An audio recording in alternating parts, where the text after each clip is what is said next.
आज से हम लोग चल ही रहे हैं, ज्यादा दौड़ा रहे हैं हमको। मैं ये प्रोग्राम देख के बहुत खुश हुआ। इतने लोग अब तक बैठे हैं, जिन लोगों ने आयोजन किया और जो लोग इतने देर से बैठे हैं, इन लोगों के लिए भी जोरदार ताली होनी चाहिए। साथियों, क्या जरूरत थी बिरसा मुंडा का पुतला बैठाने के लिए? क्या जरूरत है? इनके पुतलों की क्या जरूरत है? इससे अच्छा एक मंदिर बना लेते हैं अपन। क्या जरूरत है? बिरसा मुंडा का ही पुतला क्यों होना चाहिए? राम का मंदिर बना देते अपन, या कोई और मंदिर बना देते किसी भी भगवान का। बिरसा मुंडा का पुतला क्यों? ये जो काम आप लोग कर रहे हैं, इसके पीछे कोई सोच होगी। अगर ये बच्चों ने आपको पूछा कि आप लोग ये मंदिर बनाने के बजाय बिरसा मुंडा का टंटा भील का पुतला क्यों बैठा रहे हो, तो आपको जवाब देना पड़ेगा। जवाब क्या दोगे आप? आपके सामने कुछ सवाल ऐसे आना चाहिए जिसका आप लोग अच्छे से जवाब दे सको, क्योंकि जवाब अच्छा तभी होता है जब सवाल अच्छा होता है। आपको सवाल आया कि कौन से भगवान ने आदिवासियों को जमीन दिया? कौन से भगवान ने आदिवासियों को जमीन दिया? अगर यह प्रश्न आपके सामने खड़ा होता है तो उस भगवान का नाम बताना पड़ेगा।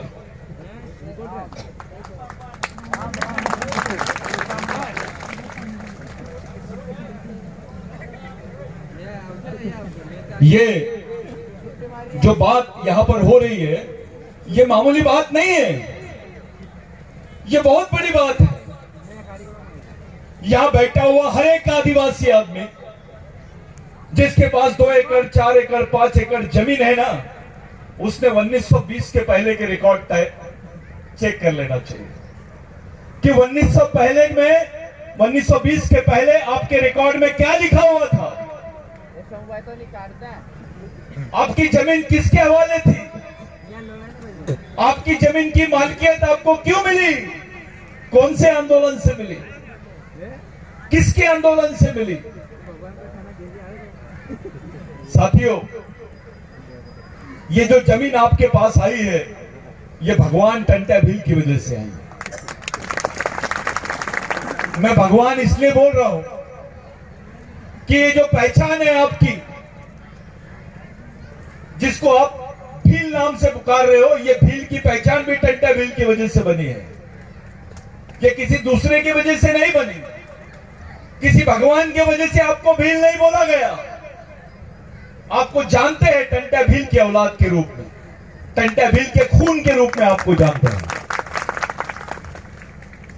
बिरसा मुंडा ने जब भगवान टंटा भील को पकड़ लिया गया था और उनको जबलपुर के लिए लेके जाया जा रहा था, तो रास्ते पे कम से कम 5 लाख लोग थे। जाने को जगह नहीं थी, ट्रेन को हर 1 घंटे में रोकना पड़ता था। तो जेमसन नॉर्थ करके एक अंग्रेज अफसर था, उसने बोला कि इतिहास में किसी भगवान के लिए भी इतने लोग खड़े नहीं रहे, किसी आदमी के लिए, किसी मसीहा के लिए भी इतने लोग रोए नहीं जितने रॉबिन्सन, जिसको आप लोग यानी एक बहुत बड़ा, जिसको आप लोग बोलेंगे मसीहा, एक मसीहा के लिए भी इतने लोग रोए नहीं जितने भगवान टंटा भील के लिए लोग रोए। ये अंग्रेज बोल रहा है, मैं नहीं बोल रहा हूं। उसने अपने देश में जाके जो रिपोर्ट पेश किया टंटा भील के बारे में, उसमें बोला है उसने, report on Tanta Bhil, criminal report on Tanta Bhil. जब उन्होंने उस रिपोर्ट का उल्लेख मैंने पढ़ा तो मेरे को ऐसा लगा कि क्या बात है, अंग्रेजों ने उसको भगवान से बड़ा बोला है। भारत में ऐसा क्रांतिकारी हुआ ही नहीं जिसके लिए इतनी भीड़ खड़े रह रही है, उसको देखने के लिए खड़े रह रही है। केवल आदिवासी नहीं, मुसलमान भी था, ओबीसी भी था, दलित भी था, ऐसी क्या बात है कि टंटे भील को देखने के लिए लोग खड़े थे? साथियों, भारत का पहला क्रांतिकारी है जिसको रॉबिन हुड की पदवी मिली है। ये पहला क्रांतिकारी है। जब उनको पकड़े थे तो ब्रिटिश टाइम नाम का एक अखबार था। ब्रिटिश टाइम नाम के अखबार में एक आर्टिकल आया था कि Robin Hood Indian god, Robin Hood Indian god, Tante Bhil is god. यानी रॉबिन हुड भगवान, भारत का भगवान टंटे भील, इनको पकड़ लिया गया है। एक ऐसा व्यक्ति जिसको रॉबिन हुड भी बोल रहे हैं, भगवान भी बोल रहे हैं, और उसको जेल में उधर लेके भी जा रहे हैं। ये न्यूज जब पढ़ी गई ब्रिटिश टाइम्स की, तो उस वक्त झारखंड, जिसको पश्चिम बंगाल का प्रेसिडेंसी बोलते थे, उस वक्त झारखंड में बिरसा मुंडा के हाथ में वो न्यूज आई। इसका उल्लेख बिरसा मुंडा की जो जॉन हैंड्रॉप है, उसने इसकी रिपोर्ट का उल्लेख किया था कि बिरसा मुंडा ने अपनी उम्र के 15 साल में वो रिपोर्ट पढ़ी और बोला कि मेरे जिंदगी में मेरे को ऐसा लगता है कि जो भगवान टंटे भील ने काम अधूरा छोड़ा है उसको मैंने पूरा करना चाहिए। ये बात बिरसा मुंडा ने बोला। ये बिरसा मुंडा और टंटे भील का संबंध है भाइयों। टंटे भील की सोच से बिरसा मुंडा बना है। आप सोच सकते हो कि टंटे भील क्या चीज होगी, क्या क्या मकाम होगा टंटे भील का। आप लोग बिरसा मुंडा के बारे में आज जानना चाहेंगे। बिरसा मुंडा एक ऐसा आदमी रहा जिसने क्रिश्चियन धर्म लिया, उसको भी छोड़ा, वैष्णवी धर्म लिया, हिंदू धर्म लिया, उसको भी छोड़ा, और बोला गुलामों का कोई धर्म नहीं होता है, गुलामों का एक ही धर्म होता है, केवल संघर्ष, संघर्ष और संघर्ष। ये बिरसा मुंडा ने बोला। बिरसा मुंडा ने बोला ऐसा भगवान जो ब्राह्मणों की मानता है, ऐसा भगवान जो ब्राह्मणों की मानता है, मैं ऐसे भगवान को ब्राह्मणों के घर का कुत्ता समझता हूं, मैं ऐसे भगवान को नहीं मानता। ये बिरसा मुंडा ने बोला। बिरसा मुंडा ने बोला कि आदमी आर्थिक रूप से गरीब रहेगा चलेगा, लेकिन विचारों से गरीब नहीं रहना चाहिए, और जो विचारों से गरीब रहता है वो गुलाम पैदा होता है, गुलाम ही मर जाता है। ये बिरसा मुंडा ने बोला। इस देश में अगर एक कानून नहीं बनता, 1898 का जो कानून है, जिसको लैंड एक्विजिशन एक्ट बोलते हैं, जिसको भूमि संपादन अधिनियम बोलते हैं, जिस कानून में लिखा हुआ था, इस कानून के पीछे भी एक छोटा सा इतिहास। जब अंग्रेजों का भारत में राज था, तो केवल भारत में नहीं था, विश्व की 17 देशों पर अंग्रेज का राज था। 17 देशों पे अंग्रेज राज कर रहे थे, और ऐसे देश थे उसमें से 11 देश जहां पे आदिवासी रहते थे। साथियों, ये जो कानून बना, ये ब्रिटेन में बना, वहां पे इनका हाउस था। उस हाउस में कानून बना कि आदिवासी की जमीन गैर आदिवासी आदमी नहीं ले सकता है, और गैर आदिवासी तो क्या सरकार भी नहीं ले सकती है। ये कानून बिरसा मुंडा के आंदोलन ने बनाया है। ये कानून अगर नहीं होता तो आपके पास 2 एकड़, 3 एकड़, 4 एकड़, 5 एकड़ जमीन नहीं होती, आपके बदन पे कपड़े नहीं होते, आपको कोई रोटी नहीं मिलती, आप इतने सम्मान के साथ यहां नहीं बैठते। आपने ऐसे आदमी का आज पुतला बैठाया है जिसने समाज को 25 साल की उम्र में, केवल 25 साल की उम्र में, जब मूंछ की कौम भी बराबर नहीं फूटती है, इतनी कम उम्र में समाज के लिए इतना बड़ा काम कर देना यह मामूली बात नहीं है। उनके ब्रेन पे रिसर्च करने आए थे इजराइल के लोग कि आखिर ये आदमी का ब्रेन इतना ऐसा क्यों था, उसके मैपिंग करे, उसकी एक्टिविटी को मैपिंग किए, उनके जो कार्यकाल था, कार्य करने का जो प्रणाली थी उनकी, उस पर उन्होंने रिसर्च की और पाया कि ये ब्रेन जो है ये बहुत कम होता है। हजारों में एक ब्रेन ऐसा आता है जिसको कम उम्र में इतनी सारे स्ट्राइक्स होते हैं, जिसको बहुत सारी ब्रेन यानी दिमाग आ जाता है। साथियों, बिरसा मुंडा के बारे में अगर जानना है तो एक ही बात, ये एक ऐसे परिवार का बच्चा था जिसके बदन पे कपड़े नहीं, पेट में रोटी नहीं, लेकिन दिमाग में सोच थी टंटे भील की। उसके दिमाग में भगवान टंटे भील की सोच थी। आप सोच सकते हैं, बदन में कपड़े नहीं, हाथ में कुछ औजार नहीं, हथियार नहीं, पेट में रोटी नहीं, ऐसे कौम ने, ऐसे लोगों ने इतनी बड़ी क्रांति करके थी, जिसके बदौलत जमीन हमारे पास में है आज, जिसके बदौलत देश में हमको आदिवासी बोल के पुकारा जा रहा है। ये मामूली आंदोलन नहीं हुआ। जिसके पास साधन है, जो राजा है, जो बहुत अच्छे लोग हैं, मैंने जहां तक कि आदिवासी राजाओं के बारे में पढ़ा हूं, मैंने एक भी आदिवासी राजा को नहीं देखा जिसने आदिवासी समाज के लिए 100 एकड़ जमीन दिया होगा। मेरे को एक आदिवासी राजा का नाम बताओ, नहीं तो एक आदिवासी मंत्री का नाम बताओ जिसने समाज के लिए 100 एकड़ जमीन दिया होगा। दिया क्या? और मैं यकीन के साथ बोल सकता हूं कि जिस जमीन पे आप बैठे, ये समाज की जमीन नहीं है। आपके पास क्या है? कहां बैठाओगे आप अपनी कौम को? किसी ने पूछा, रे आदिवासियों का रास्ता, ये तो पूरा क्षेत्र आदिवासियों का है। एक कब्रिस्तान बता दो आदिवासियों के नाम से, तुम्हारे नाम से कब्रिस्तान भी नहीं है। कोई जमीन तो बहुत दूर है। जो लोग मध्य प्रदेश के निवासी नहीं थे, उनके पास 5-5 एकड़, 1-1 हजार, 2-2 एकड़, 2-2 हजार एकड़ जमीनें हैं उनके पास। हमारे पास तो 10 एकड़ जमीन नहीं है अपने समाज को चलाने के लिए। कौन से मंत्री ने दिया 100 एकड़ जमीन? मेरे को बताइए, नाम बताइए उसका। मैं पैर पढ़ने जाता हूं उसके। कहां आप अपने बच्चों को ट्रेन करोगे? किसके सहारे छोड़ोगे ये बात? कौन आपके बच्चों को ट्रेन करेगा? आपके पास कोई ट्रेनिंग सेंटर नहीं है, कोई विचार क्षेत्र नहीं है, कोई विचारों का केंद्र नहीं है। आपका बच्चा आरएसएस में जा रहा है, बजरंग दल में जा रहा है। क्या करोगे आप? क्या सिखाएंगे आप? क्या सीखेगा वो बच्चा? क्या उसको बिरसा मुंडा के बारे में बताया जाएगा? टंटा भील के बारे में बताया जाएगा? आदिवासियों के इतिहास के बारे में बताया जाएगा? नहीं। साथियों, अब तो आदिवासी मुक्त भारत की बात होने लग गई है इस देश में। मेरी बात को थोड़ा ध्यान से सुनो। आदिवासी मुक्त भारत यानी बिगर आदिवासियों के भारत। इस देश में आदिवासी आदमी नहीं रहेगा, तब यह भारत हिंदू राष्ट्र बनेगा।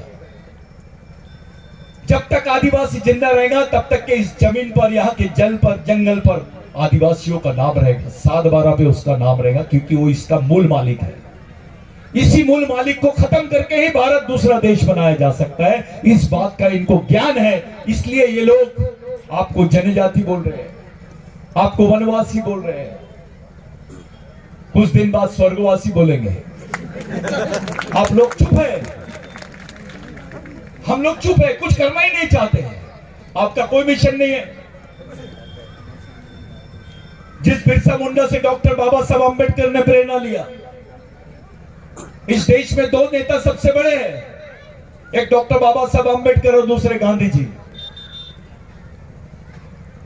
बाबा साहब अंबेडकर तो भंडारा से इलेक्शन हार गए थे, वही डॉक्टर बाबा साहब अंबेडकर पहली बार पश्चिम बंगाल से जीते, उनको जिताने वाले आदिवासी थे। और वही आदिवासी थे जो बिरसा मुंडा के विचारों पे काम कर रहे थे। एक तरफ सुभाष चंद्र बोस के छोटे भाई कांग्रेस से लड़ रहे थे, और डॉक्टर बाबा साहब अंबेडकर शेड्यूल ट्राइब फेडरेशन से।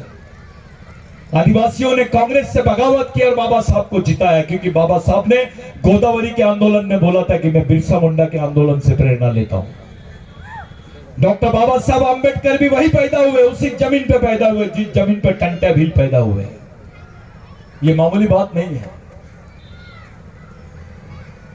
गांधी जी जो एडवोकेट थे, मोहनदास करमचंद गांधी एडवोकेट, वो टाई कोट पहनते थे पहले। कांग्रेस का अधिवेशन हुआ रामगढ़ में, पहला अधिवेशन हुआ। ऐसे ही पेंडोल, आपके पेंडोल में जैसे बोर्ड लगा है, महामानव क्रांति सूर्य भगवान बिरसा मुंडा, धरती आबा बिरसा मुंडा। गांधी जी ने पूछा ये कितने लोगों के नाम है? तो एक आदिवासी खड़ा होकर बोलता है एक ही आदमी का नाम है। तो बोले ये एक आदमी का ऐसा क्या कर दिया? कितनी उम्र थी उनकी? तो बोले 25 साल। 25 साल में ऐसा काम और इतना नाम। गांधी जी ने पूछा ये क्या चाहते थे? तो खड़े होके बोला वो मोड़ा घास मोड़ के मामास, यानी हमारे गांव में हमारा राज। गोंडी में बोलते मावा नाटे मावा राज, हमारे गांव में हमारा राज। ये बिरसा मुंडा की सोच थी। गांधी जी ने बोला इसी आंदोलन की जरूरत है देश को। वहीं से भारत छोड़ो आंदोलन चलाया गांधी जी ने। वो टाई कोट उतारे, लंगोटी पहने और देश की आजादी के लिए निकल गए। जिस महान आत्मा से गांधी जी ने प्रेरणा लिया, जिन महान आत्मा से डॉक्टर बाबा साहब अम्बेडकर ने प्रेरणा लिया, उस महान आत्मा ने टंटा भील से प्रेरणा लिया। टंटा भील कितने बड़े व्यक्ति हो गए, इस पर से सोच लो। अगर गांधी जी इस देश के राष्ट्रपिता है, तो इस देश के आजा बिरसा मुंडा और सबके आजा भगवान टंटा मामा। लेकिन हमारे ही लोगों ने कभी डकैत बोला, कभी कुछ, डरते थे टंटा मामा की फोटो लगाने के लिए। मैंने सर्वे किया हो, बहुत बारीक सर्वे किया हो।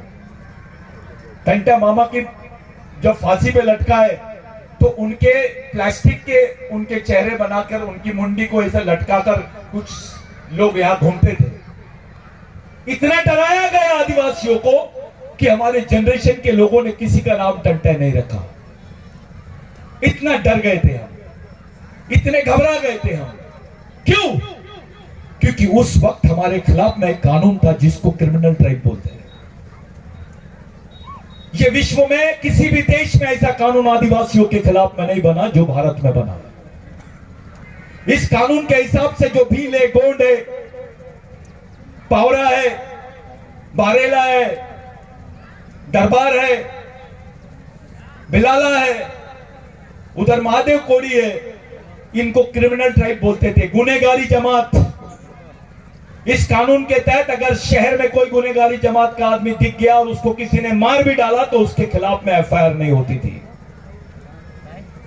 आदिवासियों को मारने का एक तरीका था।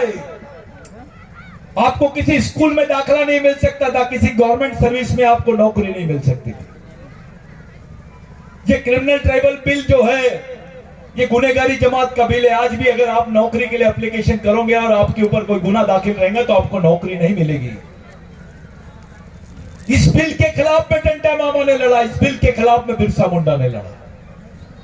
साथियों, ऐसा बिल विश्व के किसी देश में नहीं था। हमारे कितने लोगों को मारा गया, किसी पे एफआईआर नहीं लिखी गई। हमारे मरने के बाद भी हमारा मर्डर हो जाता था, हमारे लोगों को मारा जाता था, उसकी कोई एफआईआर नोट नहीं होती थी, उसके रिकॉर्ड्स नहीं मिलते। आज भी टंटा मामा का नाम क्रिमिनल ट्राइबल बिल की लिस्ट में है, स्वतंत्र सेनानी की लिस्ट में नहीं है। जिन्होंने उंगली भी नहीं कटाई उनके नाम शहीदों की लिस्ट में है। अरे हमारी तो पूरी कौम की कौम स्वतंत्र सेनानी है, हमारे नाम नहीं है। कोई पेट्रोल पंप ले रहा है स्वतंत्र सेनानी के नाम पर, कोई कुछ कर रहा है, कोई जमीनें ले रहा है, कुछ ऐशो आराम कर रहे हैं, लेकिन आदिवासी बेचारे वही के वही। एक बात और बताना चाहता, ये जो सह्याद्री और सतपुड़ा का पहाड़ है, यहां एक कानून और था जो सुनने में बहुत लगता है लेकिन वास्तविकता में ये था। जब पेशवाई आई तो आदिवासी महिलाओं को ब्लाउज नहीं पहनने दिया करते थे वो लोग। अगर आपको ये तन ढकना है तो टैक्स देना पड़ेगा। टैक्स लगता था, अगर किसी मां बहन को अगर कपड़े पहनने तो ये टैक्स लगाते थे हमारे ऊपर। ये सच्चाई थी। इसके खिलाफ में टंटा मामा ने एक ही मुहिम चलाई, जो जो ऐसे आदेश करता था उसकी नाक काटते थे, उसके कान काट डालते थे। ये अलग टाइप की क्रांति थी। भारत के इतिहास में ऐसा समाज परिवर्तन का आंदोलन किसी ने नहीं चला। 30 साल तक, 14 साल तक के टंटा मामा सशस्त्र संघर्ष कर रहे थे, यानी हथियार बंद लड़ाई लड़ रहे थे। इतनी लड़ाई तो किसी ने नहीं लड़ा। टंटा मामा की लड़ाई में कम से कम 55,000 लोग मारे गए। टंटा मामा का उस वक्त कम से कम 1 लाख ग्राम सभाओं पर नियंत्रण था। ये कोई माने या ना माने, जिसको हिल ट्राइब्स की रिपोर्ट बोलते हैं, स्किमटन रिपोर्ट, उसमें बताया गया है कि 1 लाख ग्राम सभाओं पे कंट्रोल था टंटा मामा का। तो हमारी 1 ग्राम सभा पे नियंत्रण नहीं है। उस वक्त टंटा मामा 1 लाख ग्राम सभाओं पे राज करता था। टंटा मामा को तो ये लोग 3 जिले दे रहे थे आंदोलन खत्म करने के लिए। 3 जिले बादशाह बन जाते थे, राजा से भी बड़ा औहदा टंटे मामा को मिल जाता था, लेकिन समाज के